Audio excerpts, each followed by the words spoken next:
Hi, I'm Julie. Welcome back to my channel and welcome if you're new. Today, my guest is Fernando, and he was in the same company I was in, Monat. So Fernando, please introduce yourself and share your story. Hello, everyone. My name's Fernando A. And like Julie said, we were both in Monat. And I do know my story is very different, but just as impactful.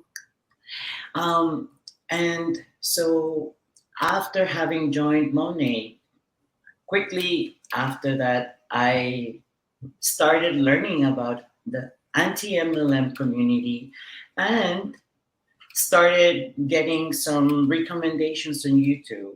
So now I quickly learned about how not good the MLM industry is, and I quickly got out.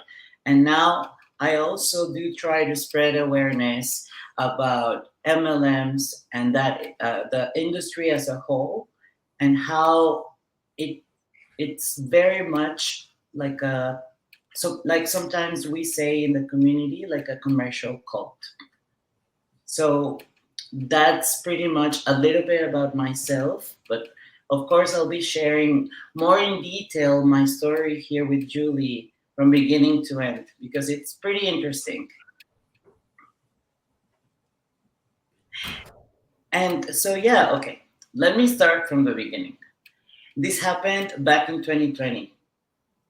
We were It was about spring, summer of 2020. At that time, everyone was at home, or at least here in Texas, we were in lockdown. I was working from home. I had just gotten out of a relationship, and I was spending 24 hours of the day by myself. And so, of course, also spending some time on social media. When so when scrolling on Instagram, I ran into some posts from an acquaintance who I will not name, and so I started seeing for a few days a few posts about this company I had never heard of, Monat, and I started seeing how attractive these posts were. And sure enough, even though he was only an acquaintance, I had a good impression of him. He looks he's good looking, has a career, a master's degree, and works for a big corporation. So I'm thinking this must be legit. Like I want to be able to make money on the side, especially from home. So sure enough, I sent a message to him and this was a guy also. It's important to say that because we know this is a female dominated industry, even though sometimes the WFAB girls want to say otherwise. But anyway, so I I kid you not, Julie. I sent a message and within 5 minutes I had a response. And now thinking back, I think that is so funny because that just tells you how, salesy they are. And so sure enough, right after that, he's like, why don't we jump on a Zoom call? I need to tell you more details about this. And yes, I that same day, within a couple of hours, I had signed up as a market partner. There's one thing your story and mine have in similar is that we both are overachievers, and I also purchased that package that back then was about what do you remember? Like 400 or 500 bucks? It was more in Canada. I think it was like, I think mine was like 700 or 800 bucks, I think. Yeah. Well, that's a lot of money, and it was a big mistake. I put it on my credit card. I never made all of it back. Maybe I made some of it back by enrolling some family members, a couple of friends, and by buying products for myself. I did. I didn't last long enough in Monet to have been able to inventory load, which is good because that would have been very expensive. So, but I did spend some money and I was getting some of it back, but it doesn't count really. And yeah, so I had told them, oh, something funny, like a fun fact about this is that my ex upline is from the very same town in Mexico where I was born. We were in the same, we went to a Catholic school and we were in the same school. That lady, girl, was about a couple of years ahead of me, or so she's a couple of years older. But I was just like, wow, that just tells you how small the world is. And then so also when we jumped on that Zoom call that I was just talking about, she called him on the phone. So like he was asking her questions, I guess, through text, and she called and like I told him to tell her that I knew like who she was and all of this. I remember I told him back then I'm only joining because of how easy you're making it seem like. I only joined because they were talking about making money from home, make money while you're sleeping,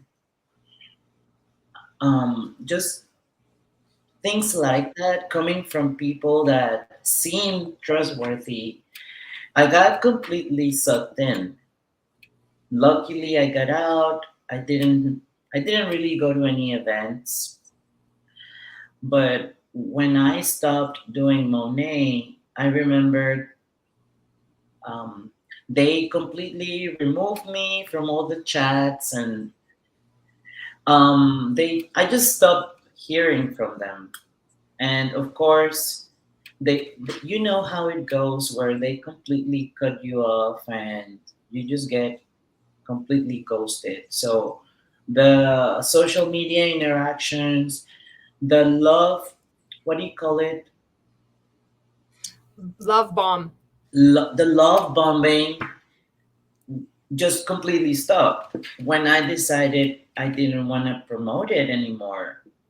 And I stopped because I just didn't like their process of having the Flexship. That's the only reason. I back then I didn't know anything about the anti-MLM community. But then when I did find Hannah Alonso's channel, that's when I just realized that hey, this is worse than I imagined. The only reason I didn't like it was the Flexship, but I knew nothing about everything else that we talk about in the community. And well, some time went by, and I didn't really heard from them ever again. But then a few months later, I remember there was Monations in Las Vegas, and so I was seeing a lot of posts. because I was still following people who I had started following when I signed up. And I remember seeing my ex upline, like 3 levels above. I remember seeing some posts, and honestly, I didn't have any bad intentions, but I remember I replied something about, hey, I just found out these YouTube channels. Like, I shared Julie Joe's and Hannah Alonso's channels with, and like, so I get a response from this lady. I'm so sorry. My dogs are barking.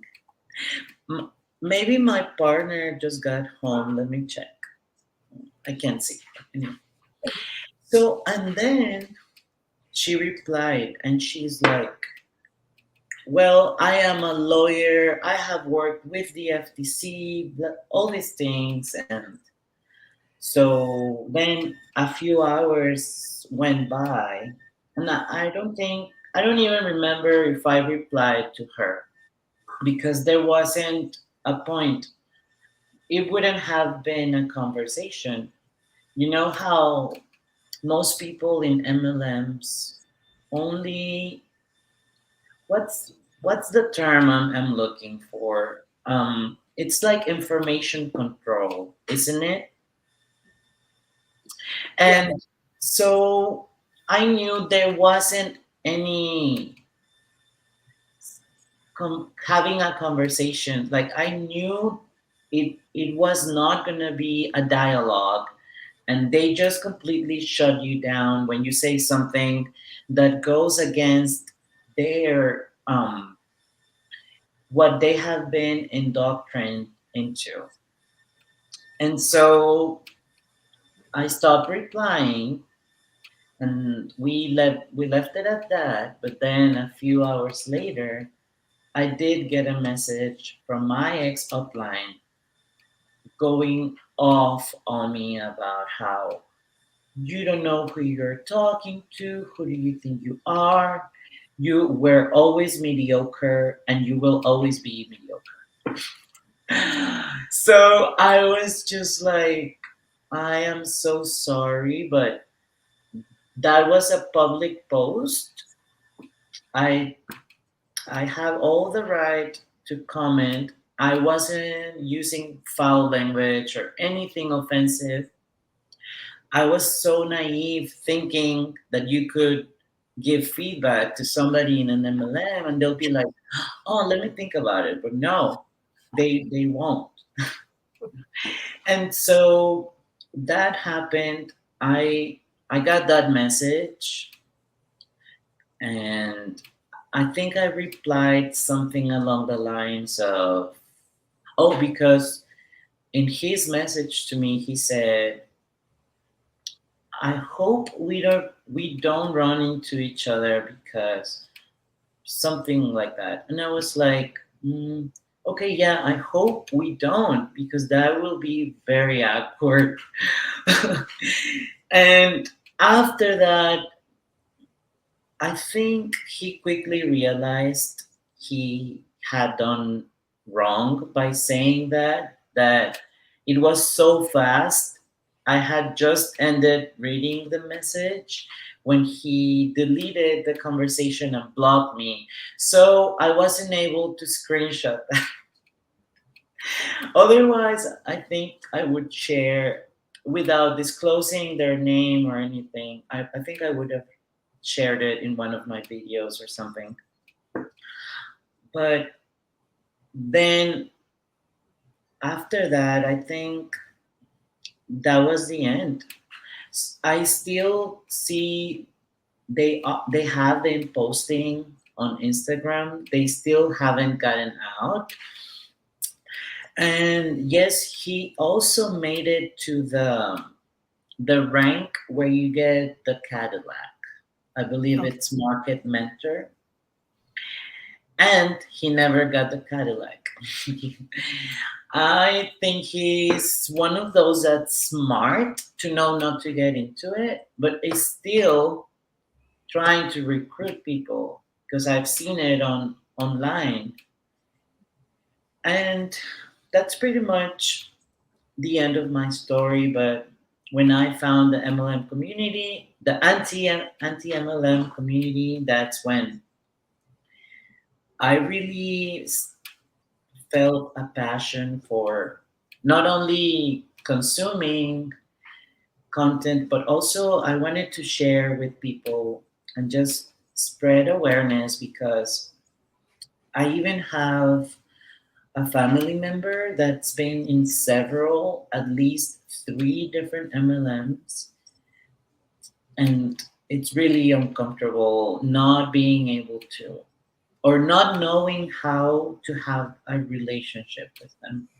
So I I hope that everyone, or I hope that not only those who are watching, because those who like me watch anti-MLM community, we already know, but I hope that more people who haven't found the anti-MLM community will start hearing about it and just share about the risks that it can have, because it's more than just monetary issues.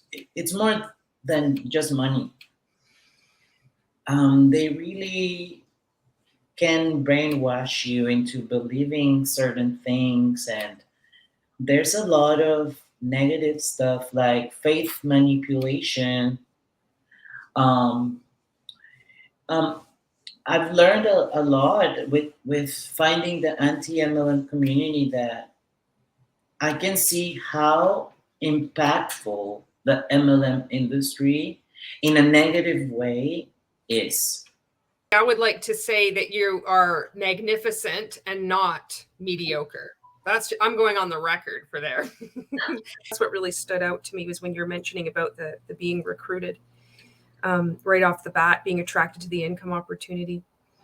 Yes, honestly, I don't remember thinking, oh, yes, I want to join because I really want to try these products.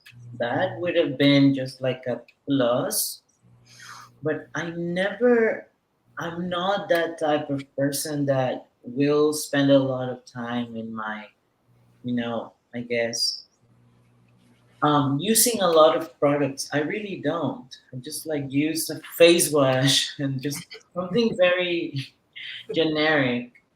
And I'm not that type of person. And I found it hard when having bought the package. It was just a lot for me. I never really got into the products.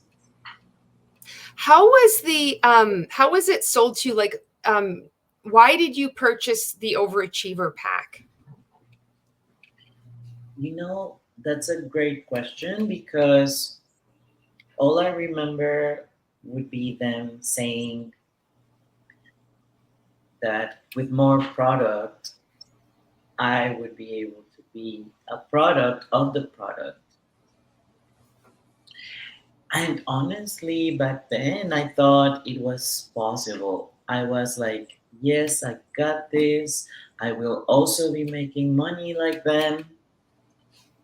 And no, it's just not what they tell you before joining as a VIP or as a market partner is not reality once you are in Monet. They don't, yes, when it comes to the flagship, they have to talk about it at some point. But I feel like they just paint you this picture of how easy and amazing they are, but in reality, it's just not what they make it seem. That was a question I wanted to ask you. I'm so glad you brought up Flexship again, because when you mentioned it wasn't anything else. It wasn't anti-MLM content or being aware of it that kind of was the last straw. It was the Flexship. So if you can you explain like what Flexship is, what Monat's Flexship is, and then what was it about it that drove you nuts so much so that you were like, I'm done? Yes. So, like I was saying, I really got out of Monet before finding out that they are um, legal pyramid schemes. In other words, in my opinion, so I got out of Monet not because I knew the MLM industry is just a scam, in my opinion. No, I got out of it because I was tired of having to explain and always trying to explain the flagship. And I'll explain what the flagship is. Totally. I've had the same experience. I'm so excited. Like, I'm so excited to hear you go on about this because the Flexship drove me fucking nuts. It was the worst because let me tell you, the people I signed up in my brief time in Monet was my mother, one of my sisters. I made an account for my niece, and then my cousin and a friend. 5 people only. And I hated having to explain to them every month. And not only that, but they encouraged me to take care of moving the flagship every Oh, month for each customer. yes. So Same what thing. Oh, yeah. exactly? So what the flagship is, for those who are not familiar with it, is think of authorship. The only thing is that before the purchase is made each month, you have the opportunity to go online and change the date and push it back 2 or 3 months at the most. So every 60 to 90 days, you have to set an alarm or make a reminder to yourself so that you can go online and change these, because these VIPs that you have signed up are not ready to buy from you again. People don't run out of shampoo or the Rejuvenate as fast as they want you to. So it was just a hassle and very, very uncomfortable. At some point, I completely missed it. And one of my friends, the only friend who I signed up, was charged, and we had to take care of sending that back, paying for the shipping back, because I felt so bad. I told my friend, hey, don't worry, I'll take care of that fee. I I don't did the want same you. thing. You're not alone. There's lots of market partners that have done this. You cover everything because you feel so bad, and Monat has screwed it up, or they've set it up in such a way that it's so convoluted and difficult for people to do this. It's done on purpose, and they rely on their mostly unpaid labor force to take care of it, even by covering these other expenses because we feel guilty. Yes, it was just a very bad experience. I was very ashamed, and more than anything, now thinking back, I'm getting a feeling of disappointment. Like, they really knowingly or unknowingly, I don't know, tell you something that's deceptive. And that's just not nice.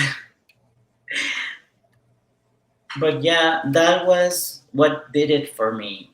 I did not get out of Monet because I found the anti-MLM community.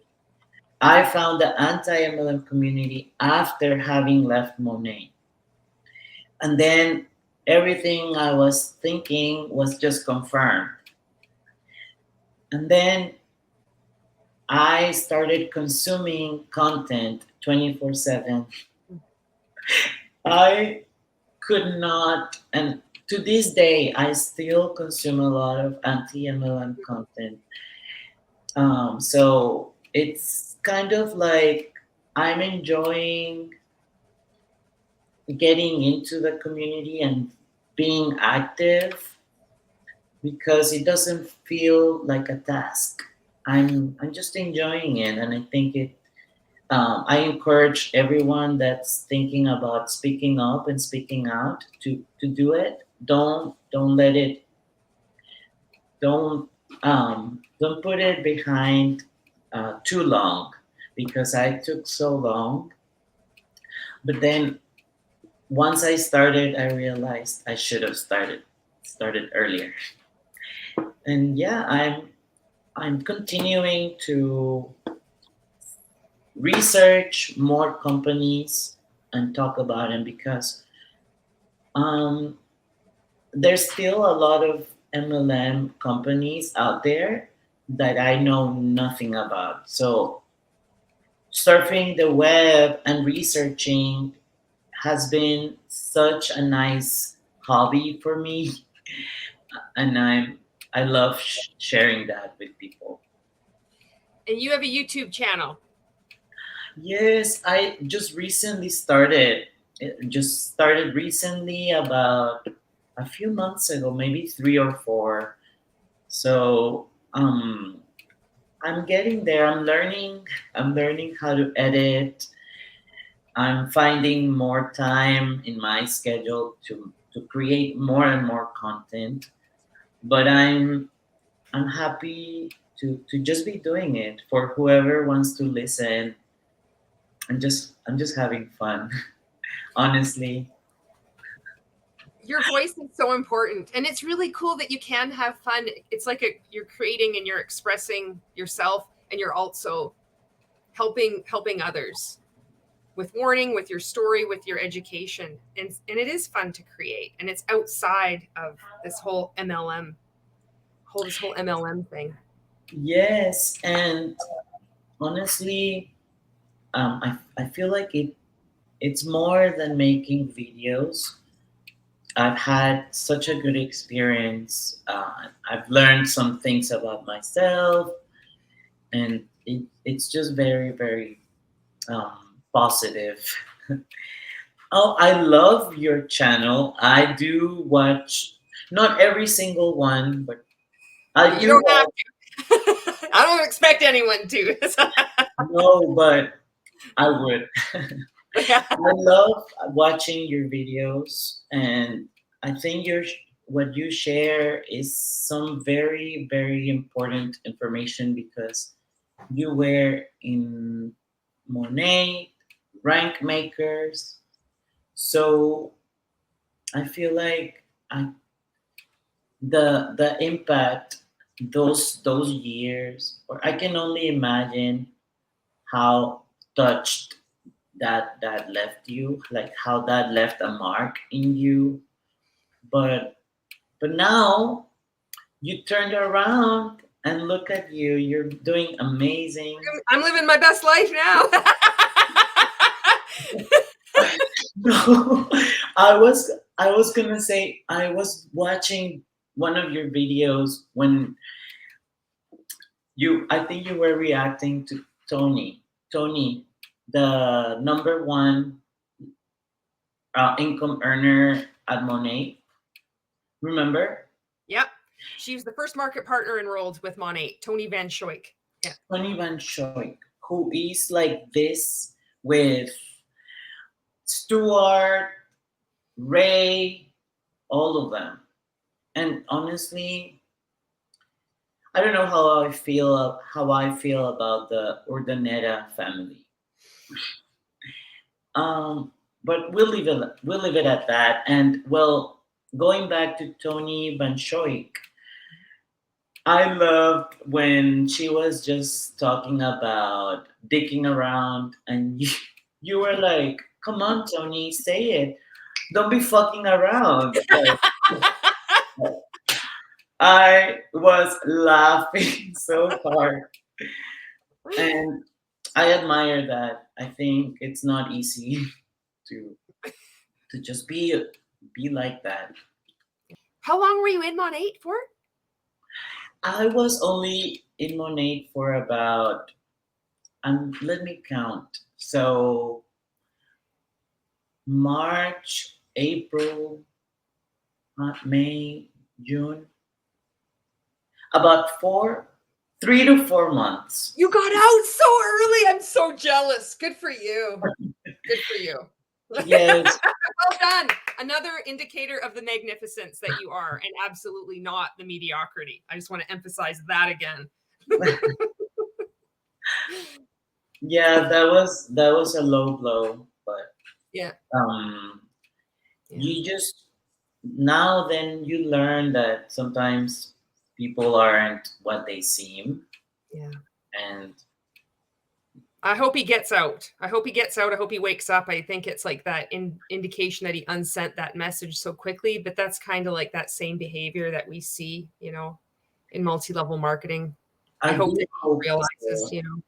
I do hope so too, because I see him and then some of the team members and my upline still posting about Monet, and people who have not heard the facts that support everything the anti-MLM community says, they will fall for these posts that are only made for what they call attraction marketing. That is all. And that's how I got into it, because I did not know the facts that really show you 99%, according to the FTC, of people who join MLM lose money. And to be more specific, since we're talking about Monet, per the income disclosure, about 93% of market partners with Monet stay at the very bottom level. So that tells you everything. Plus the information control, the faith manipulation, and just I can go on and on about how it makes me a little uncomfortable the when the big team leaders are in training calls telling their downlines to reach out to strangers and pretend to want to be their friends, just so that eventually they can come up with the pitch. And that to me is just plain manipulation, whether you know it or you don't. But they do know it. They do know that they're making people off of other people. And that is just not ethical. What did you like? What was your favorite products when you were with Monat, or did you have any? Did they all suck, or did you like any of them? Well, let me tell you, I did not like the greens. Oh, the The greens were horrible. Yeah. and and then they had, when they came out with that wellness line, they had some little things that make me think of the Arbonne's fizz sticks. Those little thingies that you would put in the water and mix it up. Those were okay. Those were okay, but nothing great. And then, oh my goodness, I remember taking those pills that Mhm. had like oil in them, and can't remember the name. But other than that, I kind of like the black shampoo. Yeah. I kind of like that one. It was That one really was minty. cool. Lots of mint in that one. And other than that, there was, yes, there were some of the creams that have this beautiful smell, and they leave you feeling really just soft, like smooth. Those were nice. I have to admit. Mhm. And what did it for me is the smell also. Other than that, I don't remember anything else, but nothing that I loved. Like, oh my gosh, I really need these. Like, if even if I don't promote, I have to buy it. No, because all the products found within Monet, you can find elsewhere where it doesn't require you to sign up or even provide your social security number. That's too much. Like people can find those products at the store or on Amazon or other supplement store or even just like Walmart, Target. And just for those people listening that don't know, Monat's products are not FDA approved. And so that tells you a lot. I don't remember if Monet is one of those where the promoters um, make a lot of health claims. But what do you think? Yeah, they do. But I remember with the because it started off with shampoo. So it was funny to me when you were mentioning all these other products that weren't the black 2-in-1 shampoo and conditioner wasn't your first choice. It was like talking about the wellness products, the fizz, like that the stick or the fizzy, the adding to the drink, and then the creams for your face. So it was when they introduced that wellness line that I did start seeing claims being made then, because Monat would say there's the prebiotic and the probiotic supports a healthy gut. Before that was be like it would support a healthy scalp environment for your hair to grow. But then so that wasn't really like a health claim. But when the wellness products were released, yes. And it's when you also mentioned about that, like similar to the Arbonne Fizz Sticks, because Stuart McMillan was president of the Canadian division of Arbonne before he was president of Monat. And that's where the fizz sticks. Maybe there was fizz sticks before Arbonne too, but it's kind of funny how it carries over. The guy hops from Arbonne to a Ponzi scheme, Telex free, and then to Monat. Did you know that? I did not know all that about Stuart, but even though I didn't know those specifics, I had heard about some shady background with him. Julie, how did you learn? Can I ask you, how did you learn? About anti-MLM? About how did you learn about? Well, I see sometimes you do live streams, Yeah. and then also these interviews. Yeah. Um, and so for how long and how did you learn? I just think the way you create content is just very unique. I love that. So I wanted to ask you, like, I wanna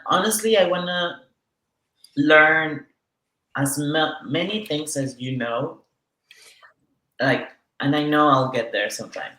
You're already there. Okay, so I'm going to stop talking and I will wait for you to finish because I love talking about this kind of thing. Oh, what was I saying? You would like to learn more and that you like Oh, yes. yeah. I'm so sorry. I That's totally okay. thought you were. I thought I was gonna say something about Monet, but no. Este, um, so yes, I right now I don't know if you notice, but what I create is only, I would say, with limited resources because I'm filming with my phone. I'm filming here in my office with a window in front of me. I have a ring light, and then, but other than that, I also have an older version of a Mac. So my resources, I feel like, are limited compared to where I want to be. But Right. like I am thinking of investing more time and also maybe invest in a camera or a microphone, some things like that. Yeah. Okay. So the best advice I can give is to do what you're already there. There's not like, I know that even being in MLM briefly leaves its imprint, and especially society as well, is that you need to keep working to become the best version of yourself, or that you're not where you want to be. You want to be better. You want to be better. However, and that's all great, but it's like then you think that you're less than that because you only have so many subscribers, or you don't have the ideal setup, that it's somehow like you're not as good, that you need to keep working in order to get better. That's going to happen by default. What my advice to you is to create what you want to create when you want to create it. And if that means you take 3 months off and then you come back and you start making capybara videos and then you do anti-MLM, there's a reason. Like, that creative outlet, it leads to other expressions. I'd seen in one of your videos, you were talking about making shorts, and you lit up like you're exploring. You did an unscripted video, and then partway through the video you switched into Spanish. I'm like, this is fucking amazing, because you're playing and there's no rules. And I think coming out of multi-level marketing and coming into anything where there's like structure, like, or there's this goal, get 1,000 subscribers and then you can monetize. If you can, and I've seen this on TikTok as well, where I grew on TikTok and I have like a bigger platform there for whatever the hell it's worth. It doesn't seem to matter how many subscribers or followers you have. These problems will still, like, these feelings of potential inadequacy, or not being enough, or needing like a better ring light or something, it will affect people with millions of followers. So my advice to you is, as much as possible, create when you want to create. Sometimes so what I'll do is, when I found TikTok, that was something that was so good for me. It was such a good outlet, and I could just create and not give a fuck. If you can create like you don't give a fuck, like you don't give a fuck about the outcome, like it's just you're not worried then about the equipment. It's like, how can I do this? That shit will take care of itself. I really believe this. I see too many people holding themselves back because of what they think they should create. And if only you just like open your heart wide open and just go for it. And like, I found also by doing lots of content on TikTok that it's the same concept that it's like for Facebook, Instagram, YouTube, in my opinion, that when you just like create and you make a mistake, sometimes that mistake ends up being the best thing. Like, you accidentally go live and you're like, no shit. And then but magic happens. You're like, oh my God, that was so much fun. I had this interaction with this community and it gave me an idea for another video. We're so scared of appearing to not know what we're doing, and also being a beginner or having a hobby. My setup is not ideal, and I did most of my shit on TikTok with just my first phone, like just this Samsung S8 or whatever, and I would prop things up on a soapbox. But your content and your voice and your passion, it comes through. And I was your 32nd subscriber, I think, and I love your work. Numbers to me mean shit. It's great. It can be good. Like it's good, but it's also not a person's worth, and it's not indicative of the quality of your content. So short answer would be, just open your heart wide open and create, and take time off when it starts to fuck with your head. Thank you. I honestly, I think you hit it right on the money.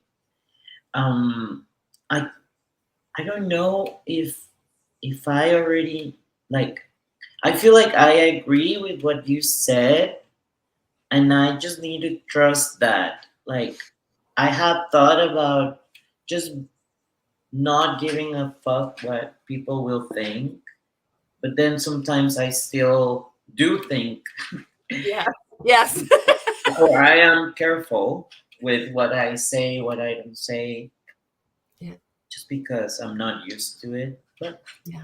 But I do think that I like that I should allow me to. Yeah. And I think And you could even like this could happen in a number of ways too. Like you could just create and not post it. You could like fiddle around, make some videos and just keep it private. Or you could, go on to like you were experimenting with shorts. You could try making shorts. You don't have to post this stuff. They could stay in drafts. They could just stay on your phone, but at least like you're getting it. You're just starting to get into that action. And you start once I noticed because my big realizations of all this happened on TikTok. And I found that just by me creating, it's not for everybody, but if it's a method that jives with you, it might help. By just creating and like putting it out there or just saving it in your drafts, I would get more ideas. Sometimes the ideas would come after I was like making something else and it would happen by an accident. And it's that magic of creativity, So I think it doesn't need to be, one way or another. It's your way, how you want to create, and you get to choose what you want to do. I want when I saw that video of you when you were shouted out these creators like Isabella Lanter, Hannah Alonso, people that really you were like, this message got through to me when I started to look at anti-MLM content. And then you switched into Spanish. I'm like, this is awesome. You are unique. You are you. And you're not following a template of what it should look like because you get to decide that. So there's a benefit, I think, of looking at kind of like what other people are doing. But then I think there's also a benefit of going completely off fucking script and just like doing it opposite and just see what finds out. Like fuck around and find out. But you can still be careful and like conscious and not use foul language, you can be true to you.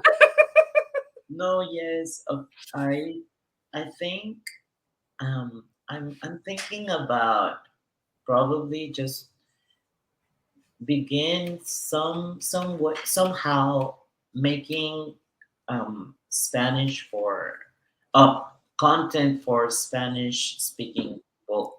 I don't, and I keep forgetting, but I need to look up if there's an anti-MLM creator that is making videos in Spanish because for example, here where I live, in San Antonio, Texas, I feel like there's a lot of people that maybe Spanish is their first language. And I think it's important that that community, that us Spanish speaking people that are a minority here in the states, still, even if it's by a little, but still a minority, and that sometimes we consume a lot of misinformation about politics. And if we're talking about the MLM industry, they also target us.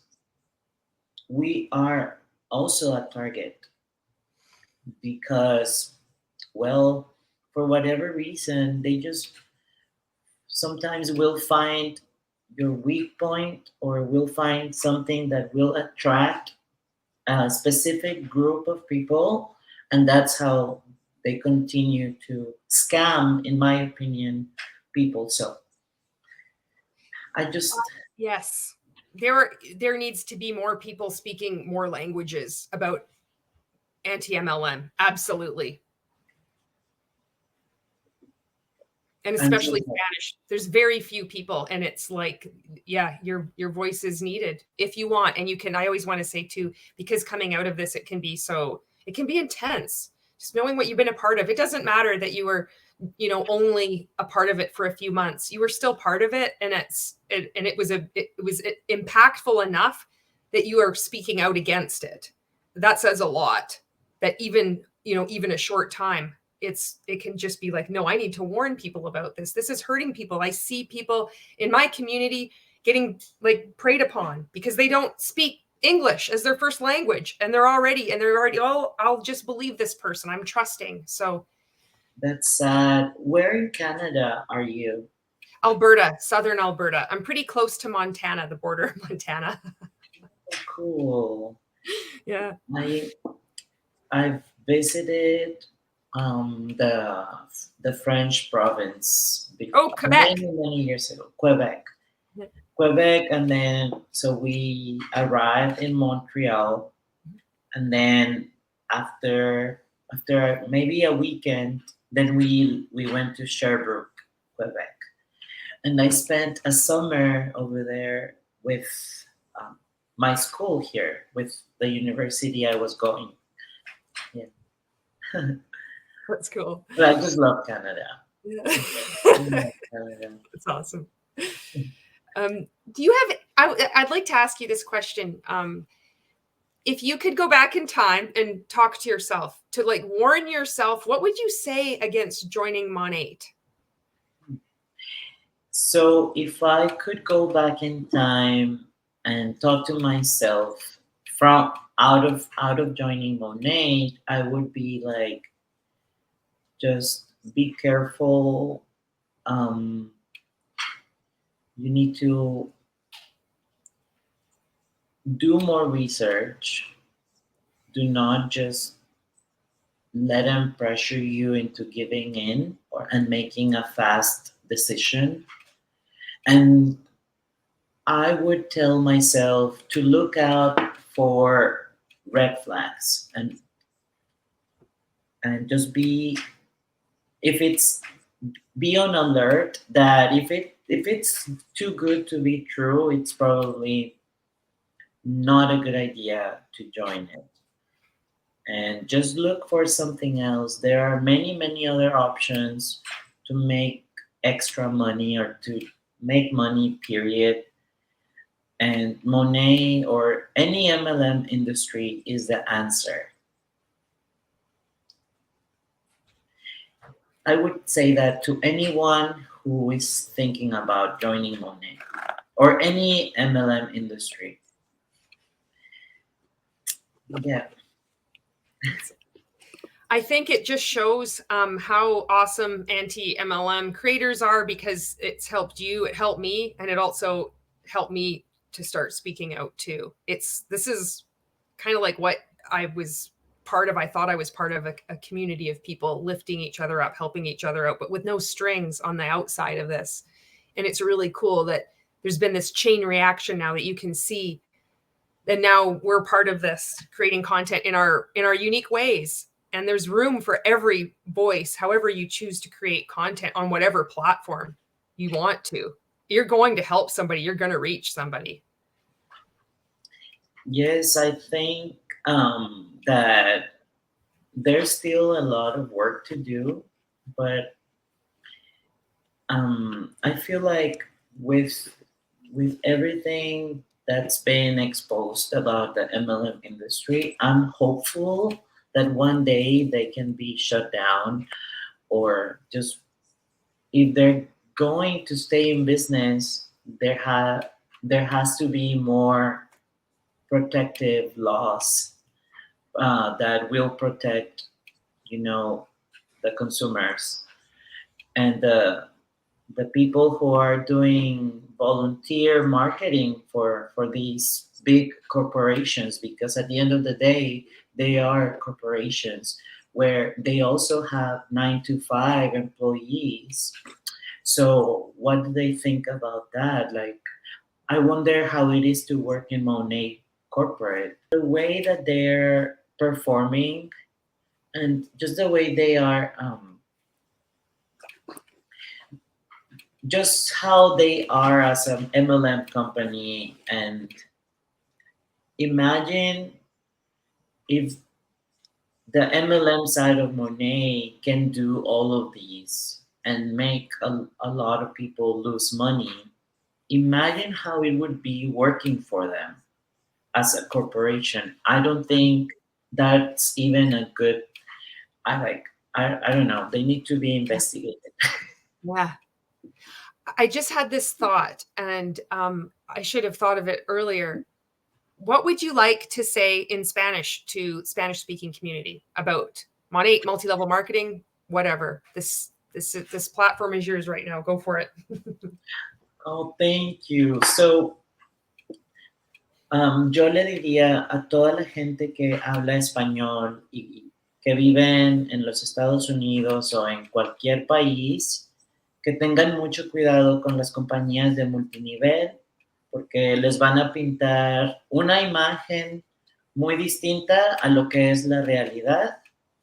Y hay estadísticas que comprueban que el 99% de la gente que se involucra con las compañías de multinivel pierden dinero.